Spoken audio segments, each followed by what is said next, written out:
tous.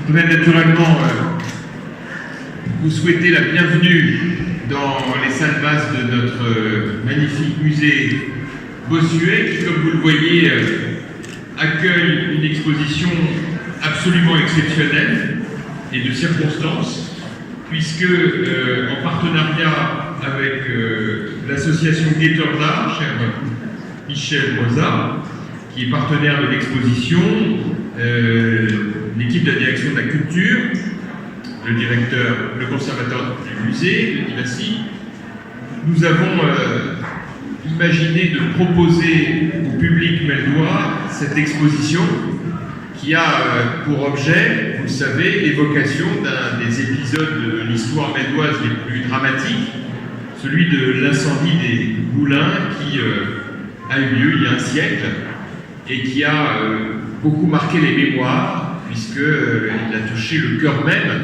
de la ville. Cette exposition initialement devait avoir lieu au mois de mai ou d'avril, mais comme vous le savez, compte tenu de la crise sanitaire que nous avons traversée, nous avons évidemment été amenés à en différer l'inauguration, et c'est aussi l'occasion pour nous de présenter l'ouvrage de ce numéro.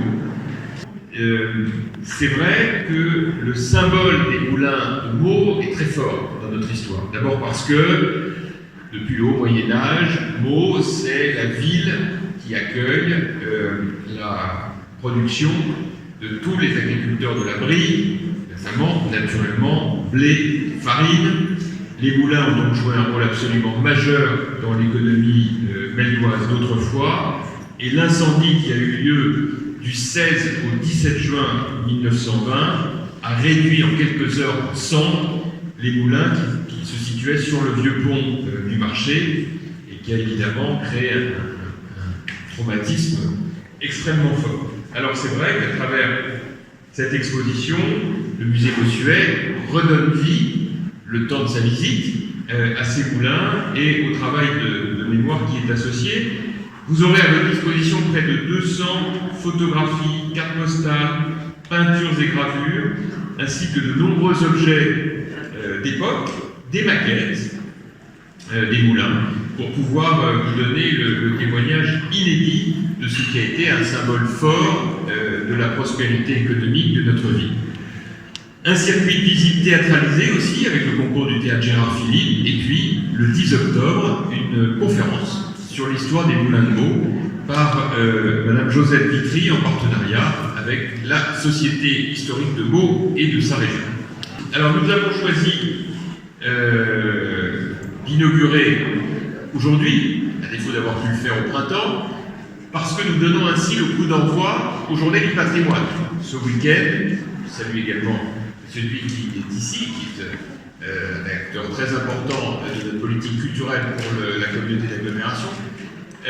Comme vous le savez, toute la France va résonner ce week-end au son de la valorisation de notre patrimoine national, dans un contexte particulier. Nous sommes tous basqués et susceptibles de respecter très attentivement les gestes barrières. On ne peut plus s'embrasser, on ne peut plus se serrer la main. Vivement que ce satané virus soit vaincu. Mais néanmoins, nous avons naturellement souhaité, et vous avez vu, le président de la République, le gouvernement l'a confirmé, maintenir les événements dès lors qu'ils sont compatibles avec le respect des consignes sanitaires. Donc ces journées du patrimoine vont être extrêmement riches pour le pays de Meaux tout au long de ce week-end. Nous inaugurons donc cette exposition qui s'appelle donc Feu les moulins. Il y a donc 100 ans, notre ville perdait dans les flammes ses vieux moulins. Nous avons, à l'occasion de ce triste anniversaire, voulu raviver leurs souvenirs avec cette exposition.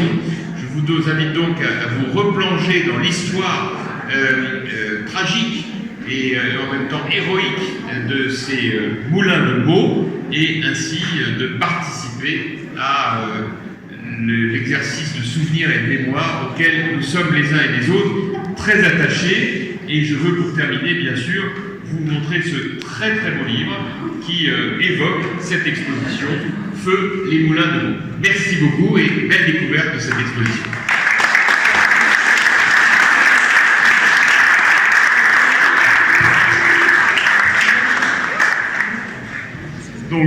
Merci Jean-François. Je suis très heureux d'être là ce soir pour ouvrir cette exposition. À un moment donné, on se demanderait si elle allait bien avoir lieu, et puis voilà, elle a lieu. Et notre ambition, c'est faire lumière de ce qui était dans l'obscurité.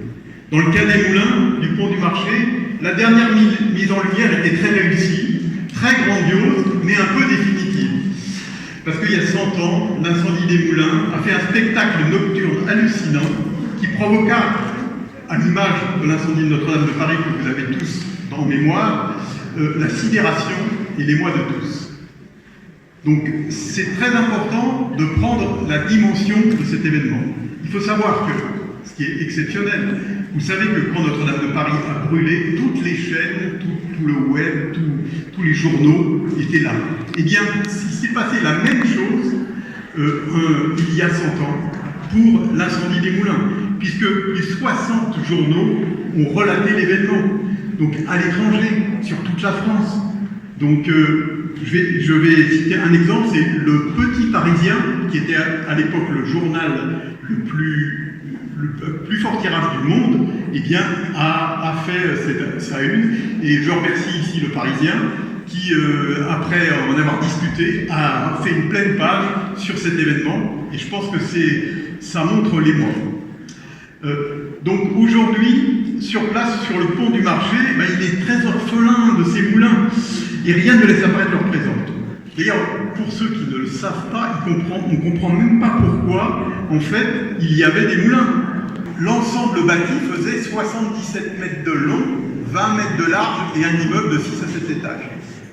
Donc si je prends la cathédrale de Meaux, par exemple, pour faire un petit comparatif, elle mesure 85 mètres de long. Donc ça vous donne, et 40 mètres de large, ça vous donne effectivement l'importance des choses. Au niveau des flammes, les flammes sont montées pratiquement à la hauteur de la tour de la cathédrale. La tour de la cathédrale, la tour nord, elle est à 60 mètres de haut. Donc là, on voit l'importance un peu de l'incendie. Il faut savoir qu'à l'époque, on venait à Meaux rien que pour voir les moulins. Il faut savoir aussi qu'avant l'incendie, eh bien, il était prévu qu'ils soient classés monuments historiques. Donc en fait, c'est vraiment un patrimoine de premier plan. Et ces moulins étaient identitaires du pays Meaux, tout comme la cathédrale, et tous les documents montrent que l'identité populaire et touristique était plus sur les moulins que sur la cathédrale. Donc c'était un joyau attaché à la rivière mer qui opérait en plus quelque chose de très important au niveau de la ville, c'était la liaison entre le quartier du marché et le quartier de la cathédrale. C'était vraiment un lieu de vie. Alors, tout ça, c'est pour ça qu'on a proposé à la ville de Meaux de ce centenaire funeste d'en faire une fête. Et votre présence aujourd'hui, eh bien, est très intéressante. Sachant que ces moulins, ils sont à la fois une prouesse technique, une prouesse également économique, une prouesse patrimoniale, une prouesse touristique et artistique. Et donc après, il y a eu un défi, c'est de vous raconter l'histoire de Feu les Moulins. Et Feu les Moulins, il fallait le transformer en mots, à mots, les moulins de Meaux. Donc, c'est Bernard Doumerou, le secrétaire d'association, qui a fait cette tâche, et je crois qu'il faut qu'il soit remercié. Donc, je vous demande de l'applaudir, c'était un travail.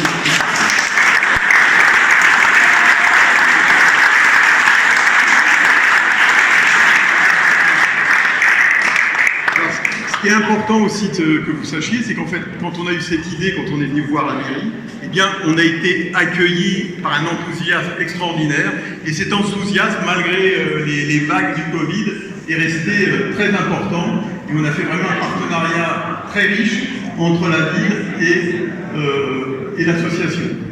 Donc là, aujourd'hui, il y a deux événements, c'est cette exposition et l'ouvrage. Et je pense qu'aujourd'hui, les acteurs de cette réussite, eh bien, je me dois de les citer. Donc, je remercie bien sûr Jean-François Copier. Je voulais aussi remercier Muriel Héréché, qui a été aussi, en son temps, très acteur sur le sujet, Jérôme Tisserand, bien évidemment. Également tous les services de la ville qui n'ont pas mâché leur travail, Bernard Corbel, Aurélie Péréten, relayée ensuite par Anne-Bernard Segala, Anne Berbin aussi, qui a été acteur de façon importante, Sonia Yonker, Fabienne Bajard, qui a participé de façon importante à la rédaction du livre, Stéphane Mau, donc sur la partie photo, et puis surtout le musée Bossuet, Denis Vassig et l'équipe du musée que je vous demande d'applaudir très fort.